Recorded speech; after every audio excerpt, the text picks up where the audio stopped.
Ukraine জুড়ে একদিনেই হামলার চূড়ান্ত দেখিয়েছে রুশ সরকার। রোববার ওডেসার সমুদ্র উপকূলে একটি জাহাজের রাশিয়ার হামলায় 5 জন নিহত হয়েছে। কৃষ্ণসাগরে আফ্রিকার একটি দেশের পতাকাবাহী জাহাজে এই হামলা হয়। এছাড়া কিয়েভ, জাপোরজিয়া ও খার্কিভে পৃথক হামলায় আরও 3 জন নিহত হয়েছে। আহত হয়েছে আরও অনেকে।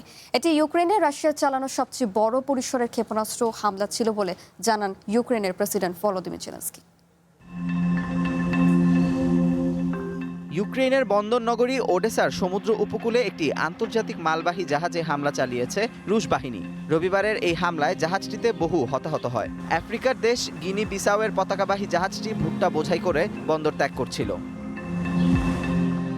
ইউক্রেনের প্রধানমন্ত্রী সেরহি কোরেৎস্কি জানান, জাহাজটিতে ভারত ও সিরিয়ার 17 জন নাবিক এবং একজন ইউক্রেনিয়ান নাগরিক ছিলেন। এদের মধ্যে এখন পর্যন্ত 8 জনকে জীবিত উদ্ধার করা হয়েছে।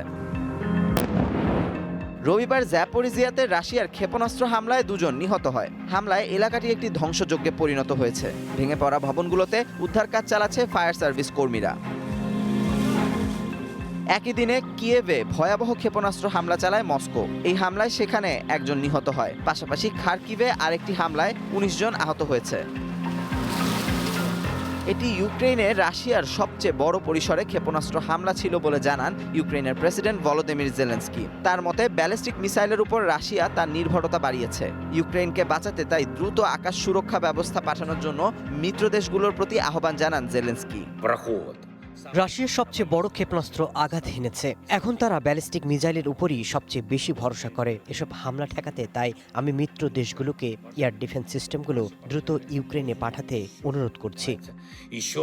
এদিকে ইউক্রেন যুদ্ধে সাহায্য করার জন্য নর্থ কোরিয়াকে ধন্যবাদ জানিয়েছে রাশিয়ার প্রেসিডেন্ট ভ্লাদিমির পুতিন। রবিবার রাশিয়ায় সফররত পিয়ংইয়াংয়ের পররাষ্ট্রমন্ত্রী চয় সং হুইয়ের সাথে সাক্ষাৎ করেন রুশ president. Amanur Rahman, one international desk.